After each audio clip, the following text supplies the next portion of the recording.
Hello दोस्तों, मैं हूं देव जी और आप देख रहे हैं मेरे साथ सॉफ्ट म्यूजिक थियरी। आज हम बात करने जा रहे हैं ध्वनि के बारे में, क्योंकि संगीत का आधार ही ध्वनि है। स्वर या नाद या किसी अन्य वाद्य यंत्र की आवाज भी ध्वनि ही है। बिना ध्वनि के संगीत संभव ही नहीं है। तो आइए शुरू करते हैं आज का टॉपिक, ध्वनि। अभी तक आपने जो कुछ भी इस वीडियो में या अपने आसपास सुना, सब ध्वनि है। ध्वनि की परिभाषा: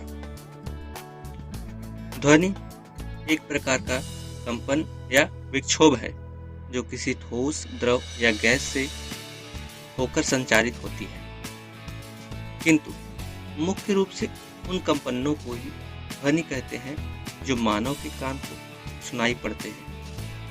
आसान भाषा में कहें तो जो कुछ हम सुनते हैं वह ध्वनि है। किसी बच्चे के रोने की आवाज़, कार का हॉर्न या उसके चलने की आवाज़, पक्षियों की आवाज़ या फिर किसी वाद्य यंत्र की आवाज़, सब ध्वनि है। ध्वनि की उत्पत्ति कंपन से होती है। जब किसी वस्तु पर प्रहार करते हैं तो उसमें कंपन होता है और ध्वनि उत्पन्न होती है।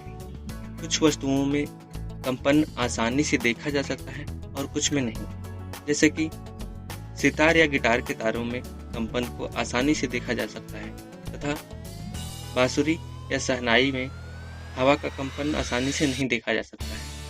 आंदोलन: प्रत्येक ध्वनि का आधार कंपन है। जब तानपुरे या सितार के तार पर आघात किया जाता है तो तार अपने स्थान से ऊपर नीचे करने लगता है और ध्वनि उत्पन्न होती है। संगीत में कंपन को आंदोलन कहते हैं।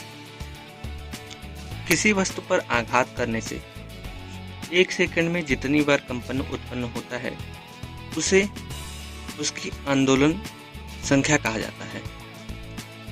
जैसे जैसे हम स्वर से ऊपर बढ़ते जाते हैं, स्वरों की आंदोलन संख्या बढ़ती जाती है और जैसे जैसे हम सा से नीचे की ओर चलने लगते हैं, स्वरों की आंदोलन संख्या कम होती जाती है। आंदोलन मुख्य रूप से 2 प्रकार के होते हैं। पहला, नियमित और अनियमित आंदोलन। दूसरा, स्थिर और अस्थिर आंदोलन। आइए पहले के बारे में डिस्कस करते हैं।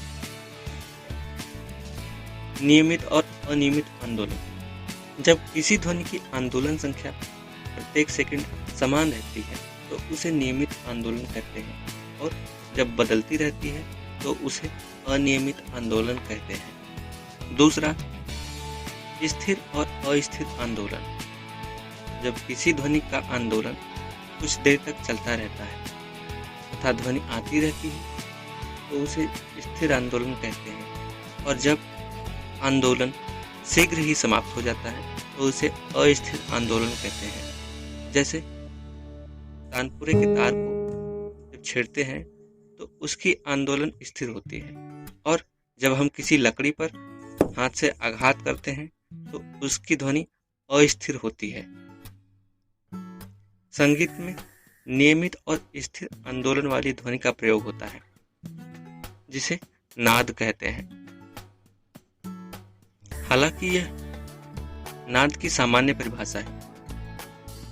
नाद की परिभाषा, उसके प्रकार, उसके गुणों के बारे में हम एक अलग वीडियो में बात करेंगे। संगीत की दृष्टि से ध्वनि सामान्यतः 2 प्रकार की होती है। पहला, सांगीतिक ध्वनि और दूसरा, असांगीतिक ध्वनि। आइए डिस्कस करते हैं पहले के बारे में। सांगीतिक ध्वनि: संगीत में प्रयोग होने वाली ध्वनियों को सांगीतिक ध्वनि कहते हैं। संगीत में नियमित और स्थिर आंदोलन वाली ध्वनि का प्रयोग होता है, साथ ही इसमें मधुरता होना आवश्यक है। संगीत में नियमित और स्थिर आंदोलन वाली मधुर ध्वनि को नाद या स्वर कहते हैं। अतः नाद और स्वर सांगीतिक ध्वनियां हैं। इसमें एक बात और ध्यान देने योग्य है कि हम सभी नियमित और स्थिर आंदोलन वाली ध्वनियों को नाद या स्वर नहीं कह सकते हैं। सांगीतिक ध्वनि या नाद होने के लिए ध्वनि की आवृत्ति 40 से लेकर 4000 हर्ट्ज तक के बीच में होनी चाहिए, क्योंकि इससे कम या अधिक आवृत्ति की ध्वनियाँ सुनने में अस्पष्ट होती हैं तथा इसमें से मधुरता समाप्त हो जाती है। दूसरा, असांगीतिक ध्वनि। अनियमित तथा मिश्रित ध्वनियों को शोर या राव कहते हैं। ऐसी ध्वनियाँ सुनने में अच्छी नहीं लगती हैं, लेकिन मनुष्य के अनेक भावों को और विभिन्न पदार्थों का बोध कराती है। यह ध्वनि संगीत के लिए उपयोगी नहीं होती है, लेकिन भाषा के निर्माण का कार्य करती है, इसलिए इसे असांगीतिक ध्वनि कहा जाता है। ध्वनि से संबंधित कुछ अन्य बातें हम अगली वीडियो में जानेंगे। वीडियो को लाइक करें, शेयर करें और चैनल को सब्सक्राइब करें। Thanks for watching the video.